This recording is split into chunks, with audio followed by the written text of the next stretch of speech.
Xiaomi Pad 5 ni memang tab yang ditunggu-tunggu oleh orang ramai, terutamanya fans Xiaomi, sebab bukan saja harga yang sangat berpatutan tapi sebab spek yang ditawarkan memang cukup komplit untuk kegunaan harian. Nak tahu lebih lanjut lagi? Jom kita kupas satu persatu kelebihan dan ciri-ciri Xiaomi Pad 5 ni. Anda bersama saya, Fina di DirectDMedia. Let's roll it!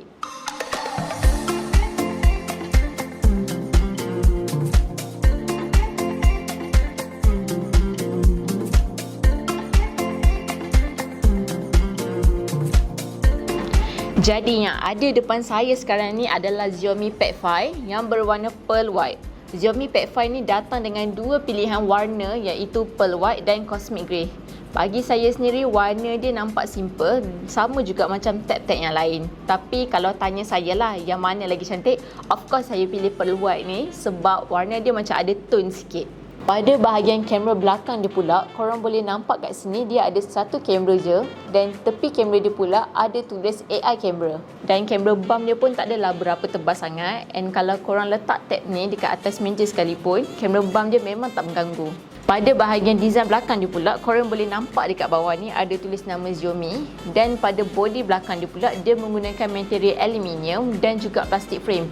Jadi kalau korang ketuk pakai kuku sendiri, memang korang boleh dengar bunyi plastik tu. Korang tak percaya? Mas ni saya demo sikit. Korang boleh dengar tak dia punya bunyi plastik frame tu? Boleh kan? Dengar kan? Pada bahagian belah kanan pula, korang boleh nampak dekat tepi ni ada volume button. Dan pada belah kiri pula, korang boleh nampak dekat sini magnetic wireless charging untuk Xiaomi Smart Pen.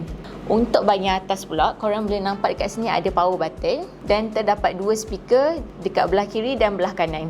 Untuk bahagian bawah pula, korang boleh nampak dekat bawah ni ada charging port menggunakan USB-C dan ada juga speaker dekat belah kanan dan belah kiri. Wow, so total ada 4 speaker lah. Tapi tu saya akan cerita kejap lagi. Ketebalan untuk Xiaomi Pad 5 ni cuma 6.9mm saja. Bagi saya sendiri, dia punya ketebalan ni lebih kurang sama je macam tab-tab yang lain. Cuma beza dia, design dia jenis flat sikit.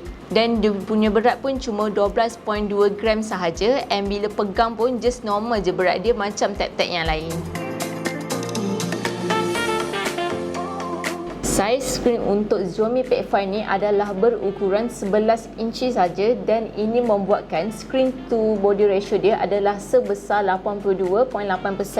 Bagi saya, kalau korang yang nak tengok movie ke, untuk buat kerja, untuk multitask ke, ataupun korang ada anak-anak yang nak guna untuk online class, saiz skrin dia ni memang sangat sesuai dan besar.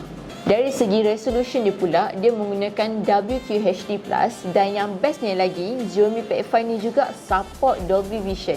So jom kita try test dulu macam mana grafik dia.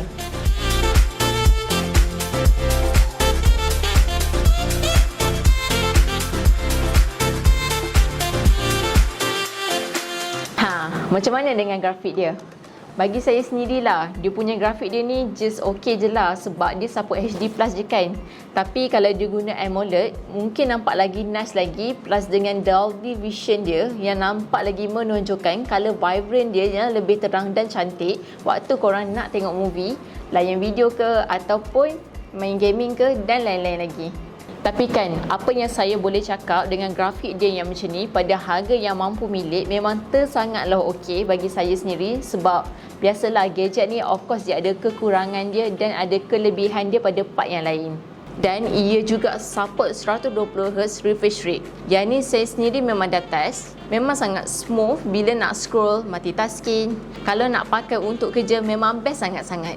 Overall dari segi design dan screen, Xiaomi Pad 5 ni memang sangat cun. Untuk performance dia pula, chipset yang digunakan oleh Xiaomi Pad 5 ni adalah menggunakan Qualcomm Snapdragon 860. Pada harga yang mampu milik ni, Xiaomi masih lagi menawarkan chipset yang flagship ya. Tu benda yang luar biasa untuk kita, tapi actually benda yang biasa je untuk Xiaomi. Saya sendiri pun dah try main game dekat dalam tab ni tau. Bila saya main game dekat tab ni, memang rasa sangat best dan smooth. Dan so far saya main, tak ada lagi rasa panas. Dari segi operating system dia pula, Xiaomi Pad 5 ni menggunakan MIUI 12.5 based on Android 11. So korang tak perlu risau lagi sebab kalau korang beli je and buka je daripada kotak, sememangnya korang dapat operating system dan Android version yang paling latest. Dari segi RAM dan ROM dia pula, Xiaomi Pad 5 ni datang dengan dua jenis variant yang berbeza, iaitu 6GB plus 128GB dan juga 6GB plus 256GB. Kalau untuk penggunaan yang biasa-biasa je, 128 pun dah cukup okey. Tapi if korang jenis memang nak pakai untuk kerja and nak pakai pula untuk long term, angkat je terus 256. Oh ya, by the way, saya nak bagi tahu ni, Xiaomi Pad 5 ni dia memang tak ada slot untuk SD card tau. So memang tak boleh nak extend lagi. Personally, bagi saya lah kan, dari segi performance untuk Xiaomi Pad 5 ni memang sangat-sangatlah okey sebab bukan harga dia je yang mampu milik, tapi korang boleh dapat spek yang bukan biasa-biasa tau. Selalunya lah kan, kalau spek yang macam ni confirm hanya terletak pada high-end tablet je dan harga pun sah-sah lah merobek dompet. Xiaomi Pad 5 ni juga boleh dikonsiderkan sebagai flagship killer versi tablet. Pada kamera belakang untuk Xiaomi Pad 5 ni pula, dia hadir dengan 13MP dan untuk selfie kamera ni pula, dia hadir dengan 8MP. Bagi saya sendirilah, kamera dia ni agak kurang sikit lah. Tapi terus terang lah saya cakap, korang janganlah ambil gambar guna tablet ni, especially dekat public. Apa-apa pun, untuk kegunaan ringan, kamera Xiaomi Pad 5 ni boleh lah dengan harga dia yang mampu milik. Macam yang saya cakap tadi, pada harga macam ni, pastinya ada yang lebih dan yang kurang dekat mana-mana. Untuk video pula, Xiaomi Pad 5 ni juga support 4K pada 30fps. Bagi saya sendirilah, Xiaomi ni masih lagi baik hati sebab dia letakkan juga spek 4K ni dekat tablet. Dari segi bateri pula, Xiaomi Pad 5 ni hadir dengan 8720 mAh bateri capacity. Bagi saya sendirilah, bateri dia memang besar. Jadi untuk normal usage, saya tak ada masalah kalau nak guna bateri ni lebih daripada 1 hari. Bercakap pasal speaker dia pula, ini adalah salah satu selling point untuk Xiaomi Pad 5. Total speaker yang ada pada tab ni adalah 4 speaker dan dia juga support Dolby Atmos. Kuat speaker plus Dolby Atmos guys. And saya sendiri pun memang dah try speaker dia and quality sound yang dihasilkan pun memang saya sangat-sangat puas hati sebab sound dia pun padu dan sedap bila play sound. So, saya bagi korang sendiri dengar macam mana sound dia.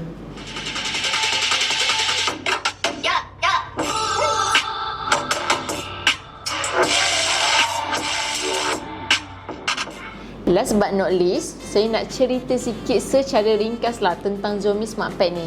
Kalau korang boleh nampak dekat bahagian tepi dia ni, ini adalah magnetic wireless charging untuk Xiaomi Smart Pen. Tapi sayangnya lah, aksesori dia macam Xiaomi Smart Pen ni dan juga keyboard dia, korang kena beli secara berasingan kalau korang nak. Xiaomi Smart Pen ni juga hanya ambil masa untuk fully charge selama 18 minit je. Dan Xiaomi Smart Pen ni juga sesuai sangat-sangat kalau untuk orang yang nak guna seperti melukis, nak buat kerja, contohnya multitasking ke, tulis notes ke dan lain-lain lagi. Dan sememang-memangnya sangat mudah. Selain tu juga, Xiaomi Smart Pen ni dia datang dengan 240Hz touch sampling rate dan 4096 level pressure, which is bila korang nak guna, dia akan rasa smooth dan selesa untuk melakukan kerja-kerja korang.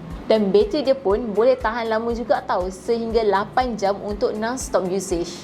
Jadi guys, kalau korang berminat nak beli Xiaomi Pad 5 ni, korang boleh pergi je terus ke online website kami www.directd.com.my ataupun boleh pergi walk-in je terus ke outlet-outlet DirectD yang berdekatan anda. Korang tak perlu risau, semestinya original. Jadi guys, harga untuk Xiaomi Pad 5 ni adalah untuk variant 6GB plus 128GB RM1399, manakala untuk variant 6GB plus 256GB adalah RM1599.